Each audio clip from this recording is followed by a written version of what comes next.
Terima kasih Bapak Nur Hadi, materi yang disampaikan sangat menarik sekali. Nah, untuk kolom tanya jawab atau diskusi kita, aturannya sangat mudah. Cukup menyampaikan pertanyaan pada kolom chat atau menekan tombol raise hand di screen Bapak atau Ibu. Dan saya melihat antusiasme dari para penanya sudah luar biasa. Jangan khawatir Pak, pertanyaan yang sudah masuk, sudah banyak yang masuk nih. Untuk partisipan, kami ada 3 tumbler untuk penanya terbaik dan akan diumumkan pada akhir acara.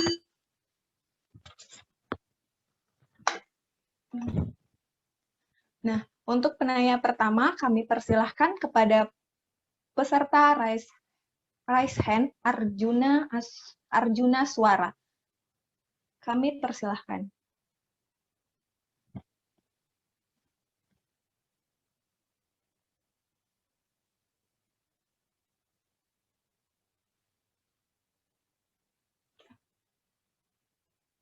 Gimana?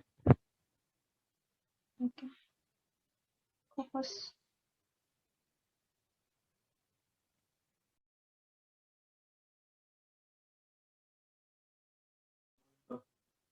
Hah? Mana itu? Laude.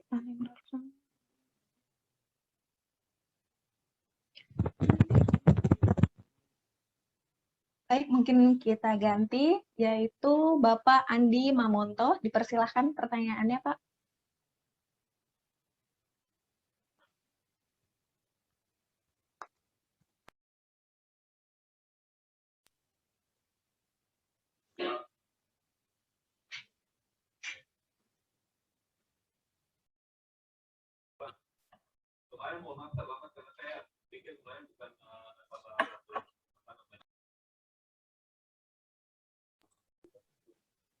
Mic-nya mati, Pak. Bapak Andri Mamonto, Sorry, silakan. maaf. Nyalakan. Maaf, Pak. Baik. Ya, terima kasih moderator. Terima kasih Pak Nur Hadi atas pencerahannya. Saya kira ini satu kabar baik dan angin segar, terutama bagi saya sebagai eksportir pemula. Poin pertanyaan saya tadi belum menangkap secara detail Pak ya, karena jaringan juga saya kurang bagus, kurang stabil jaringannya, terkait dengan agunan untuk mengajukan pembiayaan. Nah, terkadang kan kalau kendala yang dihadapi terutama bagi eksportir pemula itu masalah pembiayaan. Nah, problemnya kalau semisal itu yang diekspor itu barang-barang langsung dari petani gitu. Nah, kadang ini petani itu maunya langsung cash. Nah, terkadang kita bisa jadi di case-nya itu bayar misalnya 50% gitu. Nah, ini kira-kira bisa tidak kami, kalau case-nya seperti ini, bisa tidak kami mengajukan pembiayaan juga, Pak? Kalau misalnya ketemu case seperti ini. Gitu. Terima kasih, Pak. Maaf, Pak, ada satu pertanyaan lagi. Tadi ada penjelasan mengenai semua yang berkaitan dengan ekspor. Nah, misalnya saya misalnya mau ada petani, tetapi dia petani atau kelompok tani ini terkadang menanam misalnya kayak jagung. Nah, jagung ini secara jumlah kuantitas banyak, tapi dia tidak memenuhi kualitas ekspor. Nah, bisa tidak misalnya petani ini kemudian juga menerima atau mengajukan pembiayaan gitu ke LPI gitu. Terima kasih, Pak. Dan persyaratannya apa saja? Terima kasih, moderator. Baik, terima kasih pertanyaan Bapak Andri Mamonto. Mungkin bisa langsung ditanggapi oleh Pak Nur Hadi. Silahkan, Pak. Sebenarnya kalau yang untuk pertanyaan pertama dulu ya Pak Andri, sebenarnya yang Bapak alami ini kan sebenarnya gap dalam proses cash to cash cycle Bapak. Jadi ketika Bapak membeli barang atau memberikan uang kepada supplier, itu Bapak harus terus mengumpulkan barang, terus Bapak menjualnya, belum langsung dibayar jadi piutang. Itu kan di semua tahap tersebut kan sebenarnya ada duit yang mengendap kan Pak sebenarnya. Nah, disitulah sebenarnya gunanya modal. Modal kan bisa dua, dari Bapak sendiri, itu kan sebenarnya hutang kepada Bapak sendiri kan, dan yang kedua adalah hutang kepada lembaga pembiayaan ataupun bank. Di situ sebenarnya bisa menutupi gap-gap tersebut. Jadi sebenarnya Bapak sisa menghitung saja Pak, misalnya dalam satu kali siklus, sebenarnya sih berapa sih kebutuhan modal kerja yang Bapak minta, yang Bapak punya. Jadi misalnya begini, kalau misalnya Bapak melakukan ekspor jagung, itu kan minimal Bapak, nah misalnya dalam satu kali ekspor jagung itu kebutuhan dana 100 juta misalnya. Nah, minimal kan modal kerja yang Bapak punya itu kan sekitar 400 sampai 500 juta. 100 juta itu mungkin masih ada di petani ataupun di supplier, 100 juta sampai 200 juta dalam wujud persediaan, 100 jutanya adalah dalam bentuk barang yang sudah dikirim dan Bapak belum menerima pembayarannya. Kan seperti itu sebenarnya Pak, kalau kita ngitung-ngitung kasar. Nah, untuk menutupi gap tersebut, nah disitulah sebenarnya fungsi pembiayaan masuk Pak. Untuk menutupi gap tersebut. Pembiayaan bisa dari mana saja, bisa dari modalnya Bapak sendiri, hutang, maksudnya modal itu kan sebenarnya hutang kepada diri sendiri kan sebenarnya, ataupun hutang kepada pihak ketiga, baik dari lembaga pembiayaan, perbankan, koperasi, dan lain sebagainya. Nah, sisa yang menjadi masalah itu kan sebenarnya tidak semua permohonan Bapak, atau kadang-kadang Bapak ke bank, atau mungkin ke mana, ke kami, atau ke koperasi, kan biasanya ditolak Pak. Biasanya ditolak. Sebenarnya saya sudah mendengar cerita ini hampir semua, banyaklah kekesalan ataupun kekecewaan terhadap lembaga perbankan, pembiayaan, dan lain sebagainya karena proses rumit ditolak dan lain sebagainya. Mungkin saya mau sampaikan kepada Bapak, saya pernah bekerja di bank sebelumnya sebagai marketing kredit juga, dan sekarang di LPI. Kita itu terus terang mengalami kesulitan dalam menyalurkan pembiayaan. Sementara di luar itu banyak teman-teman pengusaha gusar juga atau kecewa juga, sangat susah mengakses pembiayaan. Jadi ada dua kutub yang sebenarnya bahasanya apa ya, saling mencintai tapi tidak bisa ketemu. Kami dalam menyalurkan pembiayaan memang sektor keuangan Pak, apalagi saya sampaikan ke Bapak, sektor keuangan apalagi perbankan adalah sektor-sektor yang paling banyak aturannya. Karena kenapa? Karena itu menyangkut urat nadi perekonomian satu negara. Ketika sektor perbankan hancurlah sebuah negara, ekonomi sebuah negara. Nah, kita sebagai orang lapangan di bagian perkreditan itu memang biasanya harus tunduk kepada aturan-aturan yang memang sudah ditetapkan Bapak. Jadi kita tidak bisa melanggar aturan tersebut. Karena sebenarnya itu SOP pembiayaan sebenarnya itu menurut kami itu standar saja, cuma memang perlu diedukasi kepada para pengusaha, terutama pengusaha pemula, untuk membereskan yang namanya administrasi. Jadi kalau administrasi Bapak Ibu bagus, usaha Bapak Ibu bagus, bank yang akan datang kok. Bapak tidak perlu merengek-rengek ke bank untuk minta fasilitas dan lain-lain. Cuma yang jadi masalah kadang-kadang memang yang datang itu masih cerita akan. Nah, tidak punya track record.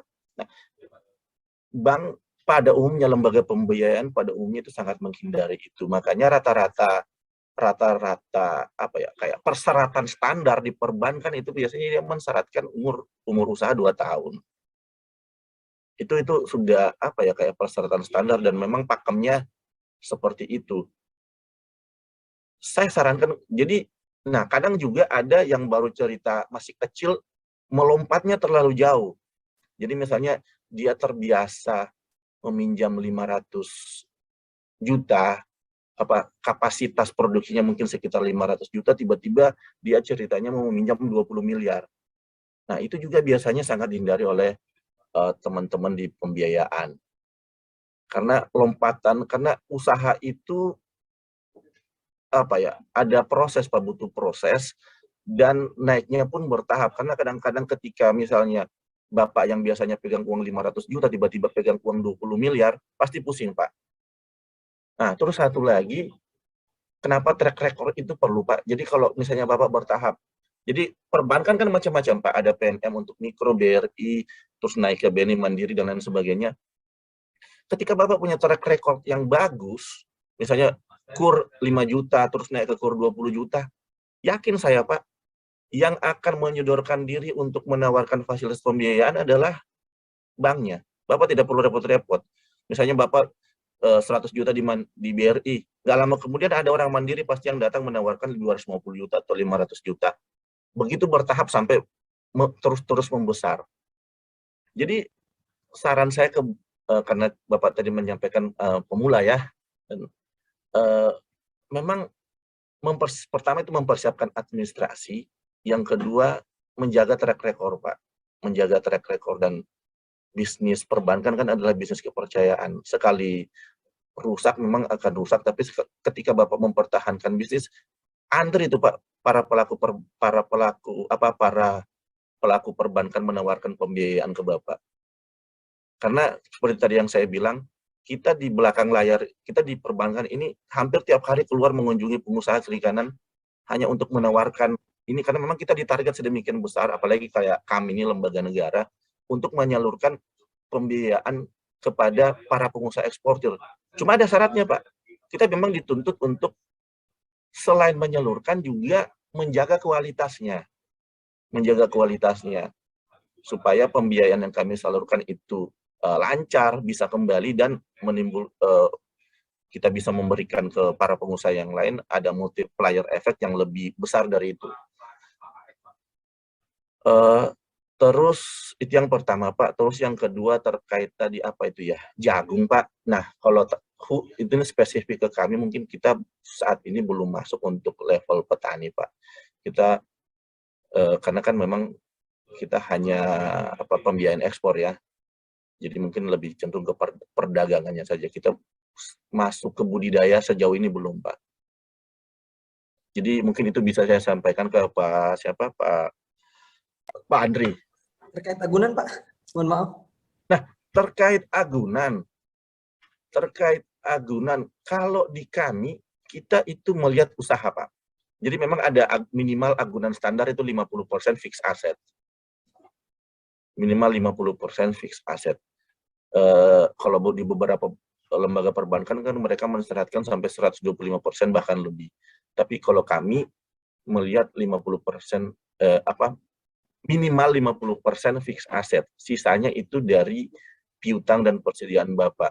Nah, tapi untuk mendapatkan hal tersebut kami kembali lagi melihat usaha Bapak. Apakah usaha Bapak ini bagus, apakah usaha Bapak ini survive, terus kami melihat perilaku Bapak juga,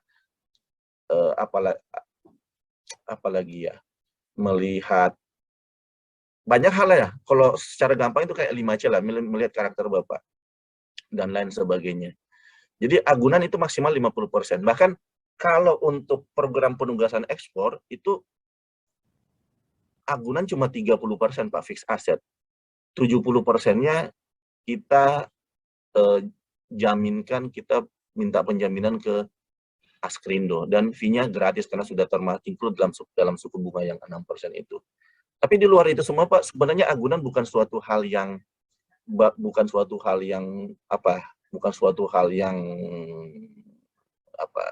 susah sebenarnya.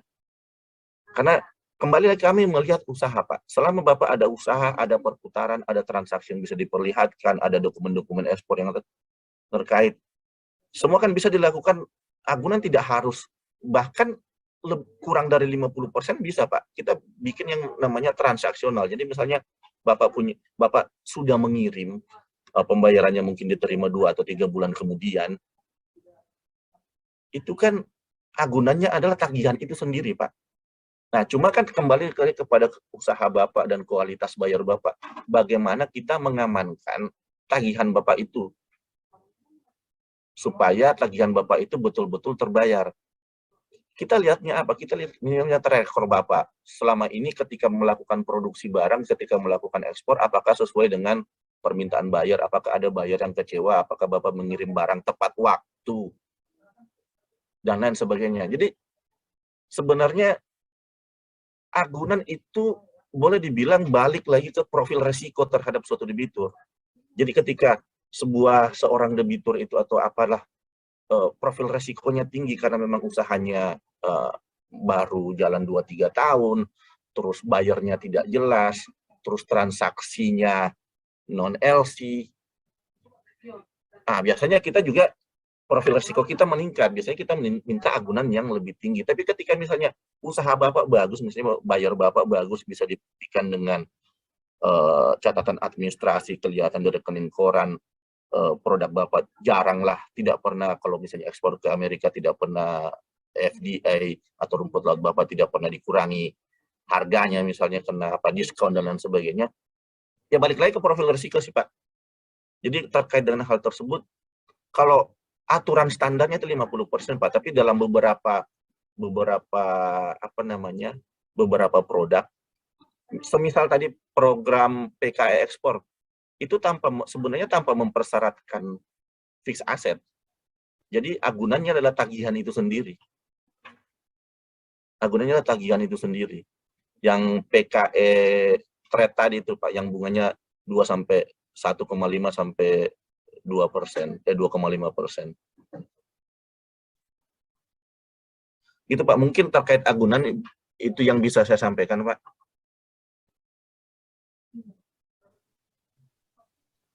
Baik, bagaimana Bapak Andri Mamonto? Apakah puas dengan jawaban yang diberikan oleh narasumber kita?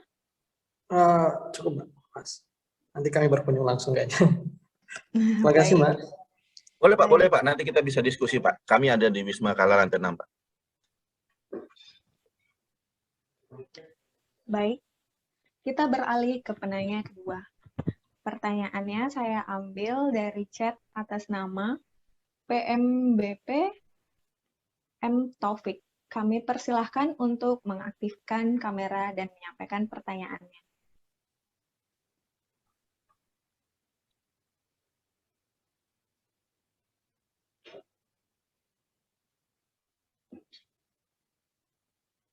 Bagaimana Bapak M. Taufik?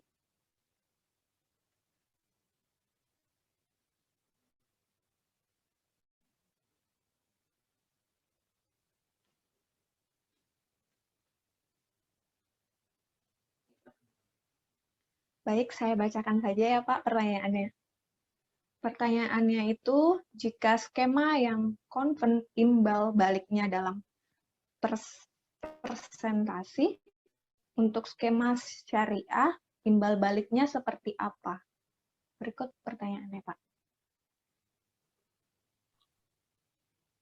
Nah, ini kalau untuk syariah saya agak kurang paham sih sebenarnya, tapi yang bisa saya sampaikan nilai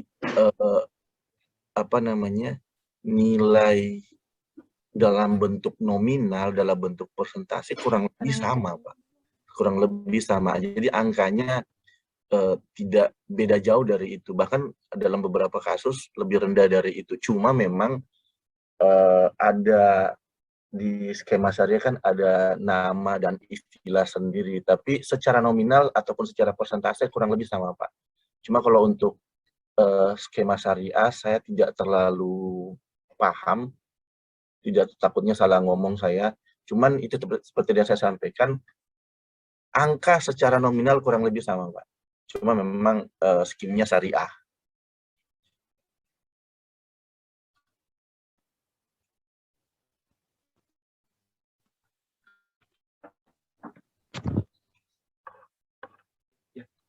Baik, terima kasih jawaban telah diberikan Bapak. Selanjutnya kami beralih ke penanya ketiga. Kami pilih dari partisipan yang raise hand lagi. Kami persilahkan kepada Bu Subanti untuk menyampaikan pertanyaannya.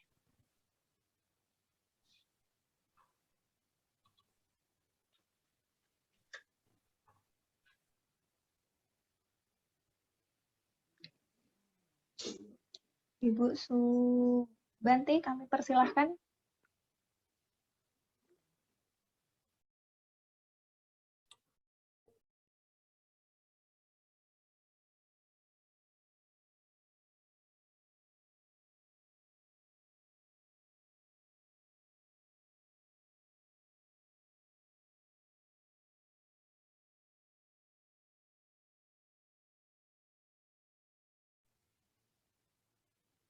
Baik, kami ganti pertanyaannya kepada Bapak Maltino Mangiwa. Kami persilahkan.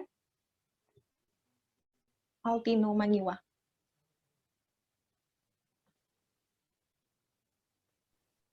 Halo, halo. Ya, selamat pagi, Pak. Selamat pagi. Pagi, Bapak. Pagi, Ya. Pak. Silakan, Pak, diajukan Ya, pertanyaannya. mohon maaf, saya nggak bisa buka rekornya. Untuk yang ini, berapa ya, untuk apa ada bunganya ya? Kalau misalnya pembiayaannya di luar negeri, apakah menggunakan dolar atau tidak? Kemudian untuk jaminan dari kami apa ya?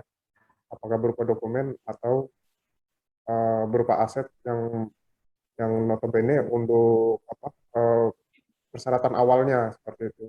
Selain dokumen-dokumen yang Bapak suruh lampirkan tadi. Itu saja, Pak. Ini Ada di chat, Pak. Saya juga jelasin di chat juga. oke. Jadi maksud pertanyaannya ini adalah dokumen-dokumen yang dibutuhkan untuk mendapatkan fasilitas pembiayaan dari kami ya, Pak ya? Ya, Nah, maksudnya itu bagaimana cara manajemen pembiayaan dari lembaga itu, terus apa ada bunga dari pembiayaannya, kemudian di trade-nya menggunakan dolar, apakah pembiayaannya menggunakan dolar juga atau tidak? Kemudian berapa lama payment yang maksudnya yang dari kami ke LPIE, kemudian apa jaminan transaksi dari kita, Pak? Selain dokumen-dokumen yang harus kami lampirkan, apakah berupa aset atau misalnya kayak model anggunan gitu, Pak, atau bagaimana? oke. Itu, Pak. Pertama, untuk mendapatkan kita ceritanya dulu, yang pertama itu untuk mendapatkan fasilitas. Jadi ada dua, untuk mendapatkan menentukan fasilitas yang Bapak peroleh berapa. Yang kedua adalah syarat untuk mencairkan fasilitas tersebut. Jadi saya tangkap kurang lebih seperti itulah ya. Nah, untuk mendapatkan fasilitas di kami, jadi misalnya Bapak butuhnya apa? Apakah untuk kegiatan investasi, ataupun kegiatan modal kerja, ataupun untuk kegiatan misalnya memperlancar transaksi, trade finance, dan lain sebagainya. Nah, Untuk semisal untuk modal kerja, syaratnya sebenarnya standar saja. Jadi standar untuk menganalisis. Jadi kan sebenarnya untuk menganalisa dan untuk kita melakukan perjanjian. Nah, untuk yang pertama untuk melakukan perjanjian. Biasanya kami meminta Bapak untuk memberikan surat permohonan, terus ada akta pendirian usaha Bapak, terus izin-izin berusaha, termasuk NIB dan lain sebagainya. Nah, terus yang kedua, apa tadi itu? Yang kedua, terus yang kedua,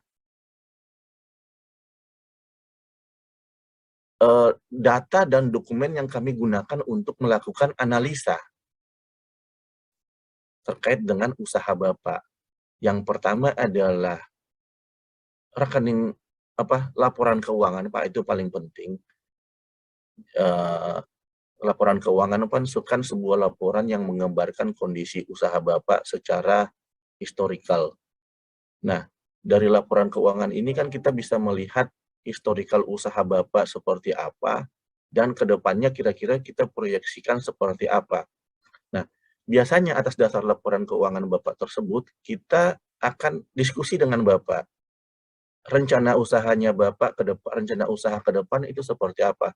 Apakah ada ekspansi, atau apakah ada transaksi selama ini yang masih istilahnya tidak menguntungkan dan lain sebagainya. Nah, itu biasanya kita diskusi di situ, Pak. Kalau dokumen-dokumennya saya rasa standar saja sih sebenarnya. Dokumen untuk perikatan dan dokumen untuk analisa. Nah, dokumen analisa itu ya salah satunya dan yang paling penting adalah laporan keuangan. Terus juga untuk kita juga akan meminta biasanya pada saat wawancara, Pak, Bapak ini mendapat fasilitas digunakan untuk apa? Apakah untuk ekspansi? Kira-kira ada tambahan bayar apa tidak? Kira-kira dana untuk mencukupi misal meningkatkan produksi itu ada dari sisi kapasitas pabrik masih memungkinkan atau tidak untuk menambah produksi tersebut, apakah supplier bahan baku masih mencukupi atau tidak. Nah, di situ nanti akan kita diskusi, Pak. Tapi syarat utamanya itu ya saya sederhanakan dokumen legalitas dan laporan keuangan sebenarnya sih, Pak. Nah, terus yang kedua ada agunan. Nah, agunan ini sebenarnya standar saja sih, Pak. Jadi kalau di kami itu kita meminta agunan fixed asset itu minimal 50% dari total seluruh fasilitas. Jadi kan fasilitas Bapak kan nanti bisa macam-macam nih Pak, bisa untuk invest. Misalnya kita setujui pemberian kredit fasilitas investasi. Nah, ketika ada fasilitas investasi, misalnya Bapak bangun pabrik baru atau tambahan mesin baru, kan tentunya ada peningkatan kapasitas produksi. Nah, peningkatan kapasitas produksi ini biasanya membutuhkan tambahan modal kerja. Nah, biasanya tambahan modal kerja ini akan kita sesuaikan lagi dengan apa ya, cash to cash cycle-nya Bapak. Jadi pembayaran Bapak ke supplier seperti apa dan Bapak menerima cara pembayaran atau jangka waktu pembayaran dari buyer seperti apa. Itu lebih banyak kita diskusikan sih Pak, dan biasanya ya karena ini adalah usaha Bapak, makanya Bapak yang paling tahu. Nah, dari hasil diskusi semua biasanya kita menentukan plafon. Kita menentukan plafon ke Bapak untuk investasi sekian, untuk modal kerja sekian, untuk transaksi sekian. Itu akan kita sampaikan ke Bapak. Nah, penentuan plafon ini, yaitu tadi, berdasarkan laporan keuangan, berdasarkan hasil diskusi, karena menentukan plafon pembiayaan kepada debitur atau kepada suatu usaha itu kayak obat, Pak. Sedikit jadi tidak menyembuhkan, malah jadi imun, banyak jadi racun, Pak. Jadi memang kita harus istilahnya menganalisa Bapak sebaik mungkin sehingga plafon yang kami berikan ke Bapak, fasilitas yang kami berikan ke Bapak itu pas. Jadi tidak jadi imun ataupun tidak jadi racun. Terus yang kedua, nah setelah plafon fasilitas diberikan, kita melakukan pengikatan kredit. Yang menjadi syarat selanjutnya adalah bagaimana fasilitas tersebut dicairkan. Nah, ada fasilitas kredit yang dicairkan secara secara seluruh, modal kerja untuk operasional, misalnya modal kerja untuk operasional yang untuk kegiatan sehari-hari, biasanya kita cairkan itu keseluruhan, karena itu memang digunakan untuk transaksi seharian hari-hari Bapak, dan ada modal kerja yang memang kita cairkan berdasarkan dokumen atau underlying tertentu. Apa itu dokumen underlying tertentu? Misalnya, Bapak dapat PO. Oke, kita cairkan sebesar kebutuhan dari PO itu biasanya 70-80% dari PO. Atau misalnya Bapak sudah dapat PO, barang sudah diproduksi, barang sudah dikirim, tapi pembayarannya 3 bulan atau 4 bulan kemudian. Nah, biasanya kita juga mencairkan berdasarkan underlying atas transaksi tersebut. Jadi, biasanya underlying yang kita minta itu ada invoice, ada dokumen pengapalan berupa BL ataupun dokumen kalau lewat udara, dan ada PEB. Nah, itu sebenarnya hanya underlying saja Pak, syarat pencairan untuk membuktikan, untuk meyakinkan kami bahwa memang Bapak melakukan kegiatan ekspor. Jadi garis besarnya kurang lebih seperti itu Pak. Jadi menentukan jumlah fasilitas yang Bapak miliki, dan yang kedua menentukan apa sih syarat untuk Bapak bisa mencairkan atas fasilitas yang Bapak telah kami berikan. Seperti itu Pak. Untuk biayanya Pak, itu Dalam Nah, bentuk rupiah atau dolar ya? nah kalau biaya, fasilitas yang kami berikan itu bisa dalam bentuk rupiah, bisa dalam bentuk US dollar. Nah, kalau dalam bentuk rupiah biasanya eh, pemilihannya itu sebenarnya tergantung debitur, dia lebih nyaman mana, menggunakan kredit dalam bentuk rupiah atau menggunakan kredit dalam bentuk US dollar. Kelebihannya menggunakan fasilitas dalam bentuk rupiah, dia tidak ada resiko kurs. Misalnya besok-besok rupiah menjadi 15.000, artinya kan utang Bapak, misalnya Bapak menggunakan dolar, utang Bapak kan kemungkinan akan bertambah sebesar pelemahan nilai rupiah tersebut. Nah, cuma kalau menggunakan US dollar, kelebihannya adalah tingkat suku bunganya murah. Tingkat suku bunga US dollar tingkat suku bunga US dollar komersil kami itu antara 5,5 sampai 6,5%. Itu kan sangat murah dibandingkan dengan tingkat suku bunga rupiah yang berkisar 9,5 sampai 10,5%. Itu tingkat suku bunga yang ini ya Pak ya, yang komersil, artinya bukan program pemerintah. Nah, tapi kalau untuk program pemerintah, baik itu penugasan khusus UKM, penugasan khusus trade finance, maupun penugasan khusus untuk kawasan non-traditional market, itu bunganya lebih rendah lagi Pak. Rupiah itu bisa 6%, US dollar itu nilainya tadi Pak, antara 1,5 sampai 2,5 untuk pembiayaan sesudah pengapalan, dan 2,5 sampai 3 untuk pembiayaan sebelum pengapalan, untuk pembiayaan pre-shipment, Pak. Jadi angka ini memang menurut saya sangat-sangat murah, Pak. Karena ya mungkin tanda kutip subsidi pemerintah juga sih sebenarnya. Gitu Pak kalau untuk bunga. Sementara untuk penggunaan bagusan mana US atau dolar itu sebenarnya tergantung Bapak juga sih. Karena balik lagi, karena rupiah itu meskipun agak sedikit mahal, tapi tidak ada resiko kurs. Tapi kalau untuk dolar murah, ada resiko kurs.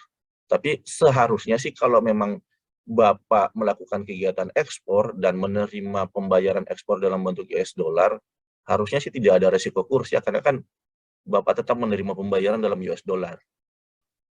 Gitu Pak. Jadi kalau pemilihannya tergantung Bapak sih sebenarnya, Bapak profil resikonya seperti apa.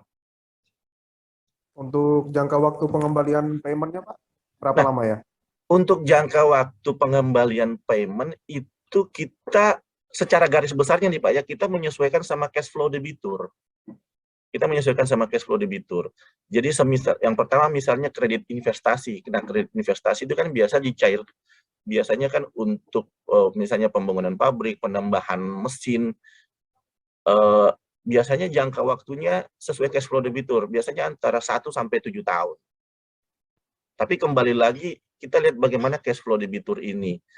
Jadi kalau misalnya cash flow debitur kuat, ya ngapain lama-lama. Tapi kalau cash flow debitur memang bukan tidak kuat, memang secara historikalnya seperti itu, ya memang kita panjangkan, Pak.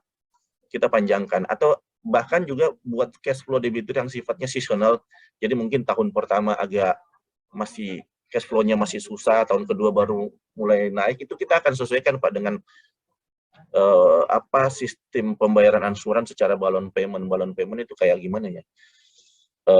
Mungkin tahun pertama rendah, tahun kedua baru meningkat, dan lain sebagainya. Nah, begitu pula kalau modal kerja, kita kembalikan lebih kepada cash flow. Jadi ketika misalnya pembiayaan yang sifatnya modal kerja yang transaksional nih misalnya Pak, kita kan akan menghitung Pak, sejak Bapak terima kontrak atau PO dari buyer sampai uang itu kembali, barang itu kembali terbayar menjadi uang, cash to cash cycle-nya kembali, itu kan bisa kita hitung Pak. Misalnya satu kontainer ikan tuna misalnya nilainya 2,5 miliar. Waktu Bapak beli barang, terus proses, terus mengumpulkan menjadi satu kontainer, itu dibutuhkan waktu kira-kira 3 bulan sampai terbayar kembali menjadi 4 bulan. Nah, biasanya jangka waktunya kita bikin 4 bulan, Pak. Nah, setelah 4 bulan, uang masuk, Bapak dapat kontrak lagi, dapat PO lagi, ditarik lagi kembali. Bisa modelnya transaksional seperti itu. Ada juga modelnya yang memang seperti rekening koran di perbankan pada umumnya. Kita cairkan semuanya, nanti sisa Bapak bayar bunganya saja. Nah, biasanya seperti ini jangka waktunya setahun, tapi ada bukan kemungkinan, biasanya selalu diperpanjang setiap tahun. Gitu Pak. Jadi sebenarnya sifatnya kalau jangka waktu kita lebih tailor made lah, kita lebih melihat cash flow debitur kuatnya seperti apa. Jadi kita tidak menentukan jangka waktu yang khusus atau yang bagaimana, semua kembali kepada cash flow debitur. Karena ngapain juga dibuat lama hanya menambah biaya bunga sementara bisa dilakukan percepatan pembayaran. Begitu juga sebaliknya, ngapain untuk apa memaksakan diri membayar lebih cepat kalau memang cash flow-nya terganggu. Kan kalau macet bukan cuma debitur yang pusing, kami juga pusing Pak. Jadi kalau jangka waktu sangat tergantung sama cash flow debitur sih. Baik Pak, terima kasih. Baik, bagaimana Pak? Apa sudah puas dengan jawaban yang diberikan oleh narasumber kita? Sudah Bu, sudah Bu. Terima kasih. Siap, terima kasih Pak atas jawabannya. Selanjutnya kami beralih ke pertanyaan selanjutnya. Kami pilih dari partisipan raise hand lagi. Kami persilahkan kepada CV Waya Bunga Indah untuk menyampaikan pertanyaannya.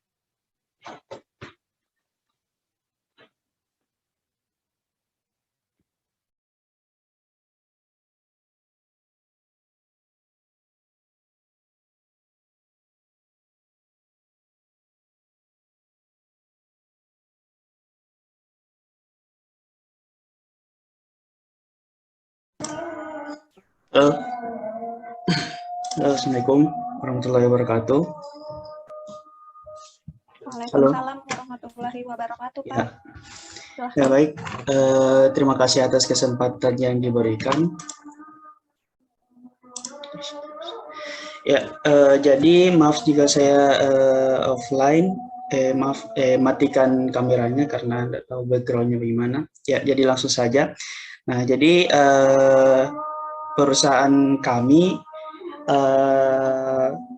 yang ingin saya tanyakan yaitu kan tadi persyaratannya itu pengalaman untuk dalam bisnisnya itu kan jangkanya 2 tahun. Nah, bagaimana jika belum sampai 2 tahun, tapi dia sudah melakukan transaksi 3-4 kali untuk ekspor, Pak. Nah, itu yang pertama. Kemudian yang kedua, kan persyaratannya dilihat dari cash flow perusahaan. Nah, biasanya kami itu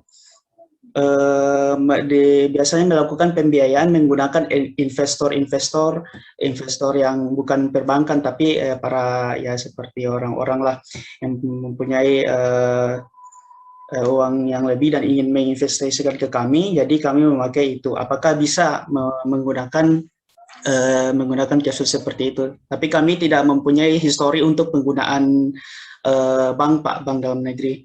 Nah, kemudian yang ketiga yang mohon penjelasan tadi mengenai permodalan untuk LC. Nah, biasanya kan sistem kami itu jika sudah terbit permintaan dari luar negeri dan kami sudah double check di ITPC negara terdekat. Nah, itu kan kami sudah fix bayarnya. Nah, di situ ketika permintaan mereka masuk, itu kalau sistem dari kami menggunakan dana dari investor, Pak. Dan dana dari investor, kemudian kami langsung membeli cash dari petani dan langsung mengirim ke LC dari mereka. Nah, kalau dari sistem dari LPI ini bagaimana? Nah, begitu aja Pak, itu dulu. Terima kasih. Maaf, dengan Pak siapa Pak? Pak Dwi. Pak Dwi. Ya. Oke. Pak Dwi, begini. Sebenarnya kalau syarat 2 tahun itu kan memang dibentuk dibuat untuk memastikan bahwa sebenarnya eksportir yang kita biayai itu memahami usahanya, memahami risikonya, mengetahuilah segala sesuatu tentang usaha itu. Nah, biasanya ada beberapa, Pak, kalau boleh tahu, Bapak bisnisnya di bidang apa nih, Pak? Yang kemarin saya itu di bidang kelapa, Pak, kopra. Oke. Jadi rencana bulan ini mau kirim ke Bangladesh, ekspor ke Bangladesh bulan ini rencananya, kopra putih dari Makassar. Nah, untuk masuk ke skim komersial memang kalau seperti Bapak mungkin kalau di kami ya sejauh ini memang belum ada yang kami biayai debitur di bawah 2 tahun. Cuman begini Pak, saran saya ke Bapak, saya mohon agar dipastikan, jadi kan semua kan butuh proses Pak, mungkin Bapak baru setahun lebih atau baru setahun lebih atau mungkin hampir 2 tahun atau lain sebagainya. Ya, benar-benar. Nah, harap dipastikan bahwa semua dokumen ekspor itu, track record-nya, historical pembayaran dan lain sebagainya, meskipun Bapak menggunakan dana dari investor, itu menggunakan usaha Bapak. Jadi bendera yang keluar adalah bendera dari usaha Bapak. Duit masuk ke rekening Bapak. Jadi memakai rekening atas nama perusahaan sendiri. Iya, Oh, meskipun jadi kan sebenarnya ya ini kan sebenarnya kan begini, harusnya kan memang LPI bisa masuk kepada pembiayaan, apalagi kami melihat Bapak ada potensi untuk itu, tapi mohon maaf Pak, untuk sementara kami tidak bisa masuk. Tapi kan maksud saya begini, semua butuh proses Pak. Awal-awalnya kan Bapak mungkin bertahan atau ini kan baru proses memulai dengan sumber dana dari investor. Saya yakin bunganya itu tidak mudah, rata-rata setahu saya rata-rata yang pakai investor-investor begitu pembagiannya itu sangat besar, bahkan mungkin ada 5% sebulan dan lain sebagainya. Benar-benar. Nah, saran saya sih Pak, biasanya yang model-model seperti ini kami tetap masuk biayai, tapi tidak di skim komersial, tapi tidak lewat kami Pak, tidak lewat kami yang di Makassar. Jadi di Jakarta itu ada seperti jasa konsultasi coaching program untuk eksportir pemula, untuk new eksportir. Nah, biasanya ini ada fasilitas pembiayaan untuk orang-orang yang sebenarnya sudah melakukan kegiatan ekspor Pak, tapi masih butuh pendampingan, masih butuh modal yang mungkin nilainya tidak terlalu besar. Nah, biasanya seperti Bapak ini bisa kita masukkan ke program itu Pak. Nah, cuma kembali lagi saran saya Pak tadi Pak, meskipun Bapak menggunakan dana investor, itu kan biayanya cukup besar Pak. Pastikan segala sesuatunya, bendera yang terbit itu bendera atas nama Bapak, rekening atas nama Bapak, sehingga nanti semisal Bapak pada tahun ke 1,5 tahun ke depan, pada tahun kedua atau menjelang tahun kedua, kan secara administrasi Bapak sudah ada, nah sudah memenuhi syarat. Itu modal yang sangat berharga Pak untuk Bapak maju ke kami ataupun ke lembaga pembiayaan lain. Bapak sudah punya track record Pak. Bapak bisa bayangkan Pak, dengan menggunakan dana dari lembaga pembiayaan atau lembaga dari kami, itu Bapak sudah bisa mengganti biaya modal atau biaya modal kerja yang sangat mahal dari investor karena sifatnya mungkin bagi hasil, menjadi pinjaman di perbankan Pak atau di lembaga pembiayaan ekspor Indonesia dengan tingkat suku bunga kalau perbankan pada umumnya kan 11-12%. Itu jauh lebih murah ketimbang Bapak harus membayar bunga ataupun bagi hasil lah istilahnya kepada investor yang saya yakin mungkin nilainya di atas 30% setahun. Jadi saran saya sih Pak, Bapak tetap berusaha, semua butuh proses Pak. Nah, terkait Bapak ini nanti kita coba kalau ada waktu Pak, nanti kita coba salurkan Bapak ke seperti kayak coaching program untuk dikurasi Pak dan didampingi. Itu ada pendampingan juga, diberikan fasilitas modal kerja dari CSR kami, tapi memang bukan fasilitas yang tadi saya paparkan Pak. Benar. Baik Pak. Iya. Iya, ya. Kemudian Pak, bagaimana kan biasanya kalau ekspor gitu kan harus bendera sendiri. Nah, bagaimana pada saat di pengiriman kami menggunakan jasa undername Pak untuk nama pengirim saja memakai perusahaan lain, atau memang harus yang ekspor ini menggunakan nama kami atau bagaimana Pak? Ini kan sebenarnya kita menyiapkan administrasi ke depan ya Pak ya, sebenarnya Iya, memang ya supaya ke depan mungkin setahun ke depan Bapak sudah siap dan ketika berbicara dengan perbankan atau dengan lembaga keuangan, saya pernah betul melakukan ekspor loh. Nah, undername ini kan persoalan karena Bapak tidak punya izin ya sebenarnya ya. Nah, mungkin bisa minta bantuan dari mungkin dari Perindak atau dari teman-teman di Bea Cukai bisa membantu untuk memberikan bimbingan untuk Bapak bisa mendapatkan perizinan untuk melakukan ekspor secara langsung. Nah, semisal memang izin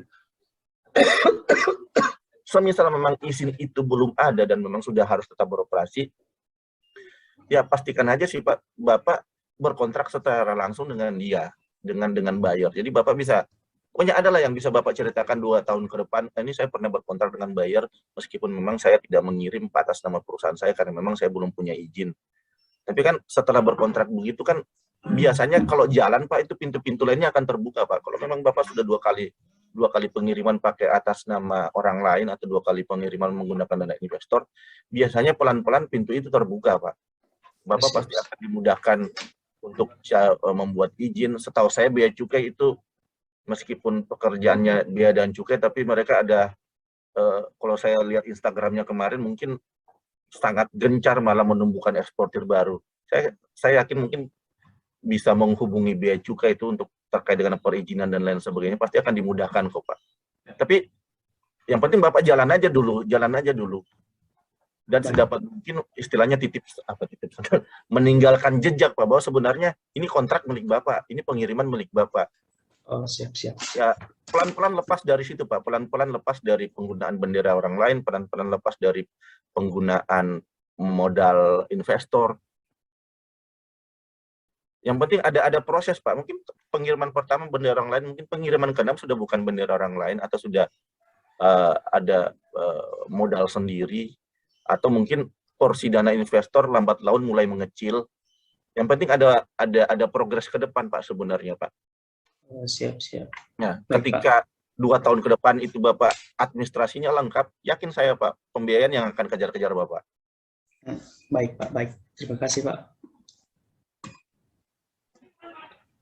Baik, Bapak Dwi, apakah sudah puas dengan jawaban yang diberikan oleh narasumber kita? Ya, sudah, terima kasih. Baik, terima kasih. Mengingat keterbatasan waktu, kita cukupi sesi tanya-jawab pada EA kali ini. Dan sekali lagi, jika ada pertanyaan di luar dari materi kita pada siang hari ini, tetap akan dijawab, namun medianya, silahkan kunjungi Instagram Bea Cukai Makassar dan menghubungi nomor yang tercantum pada bio profil. Kepada seluruh peserta, kami ingatkan kembali untuk tidak lupa mengisi absensi yang kami share di kolom chat. Nah, berikut kami umumkan pemenang door prize EA sesi 2 kali ini. Yang pertama itu Bapak Andri Momonto, yang kedua Altino Mangiwa, yang ketiga Dwi Kurnia Aslam atau CV Waya Bunga Indah. Selamat Bapak-Bapak. Terkait pemenang door prize, silahkan mengirim alamat lengkap ke nomor WA Bea Cukai Makassar di 0811 40212. Baik, ekspor asisten saat ini menjadi media dan wahana bagi kita semua untuk menggali apa-apa saja yang harus dipersiapkan atau ditambah oleh pemerintah untuk memfasilitasi para pengusaha ekspor di Indonesia, khususnya di Sulawesi Selatan agar siap ekspor. Dan tentunya harapan lainnya adalah kegiatan ini tidak hanya sampai di sini, namun kami mengharapkan Bapak atau Ibu untuk terus mengikuti kegiatan ini sampai series terakhir. Sebagai tambahan informasi, jika ada kendala, kita ada akun media sosial, ada WhatsApp official, dan ada klinik ekspor. Dan tentunya dapat mengunjungi kami langsung atau tentunya dapat mengunjungi langsung di kantor Bea Cukai Makassar. Sebelum mengakhiri acara, ada baiknya mungkin kita foto bersama dulu. Kepada Bapak, Ibu, dan seluruh partisipan agar mengaktifkan kameranya dan meminta gaya terbaiknya. Baik. Mulai saya hitung ya, Pak. 1, 2, 3. Sekali lagi. 1, 2, 3. Terima kasih. Hari ini kita sudah hadirkan LPI sebagai salah satu media atau jembatan pembiayaan. Dan selanjutnya untuk sesi berikutnya pada pekan depan, jangan lupa hadir kembali Bapak atau Ibu dan kami menghadirkan narasumber lainnya seperti dari FTA Center, Balai Karantina, Balai Kominfo, dan narasumber lainnya yang masing-masing mempunyai program dukungan buat Bapak, Ibu sekalian. Dan semua itu akan melengkapi puzzle kita pada hari ini. Jadi, Bapak, Ibu jangan berhenti sampai di sini. Namun ikuti lagi webinar yang diselenggarakan Bea Cukai Makassar pada pekan depan tanggal 9 September 2021. Dicatat ya Bapak, Ibu. Akhir kata, wabillahi taufik wal hidayah. Wassalamualaikum warahmatullahi wabarakatuh.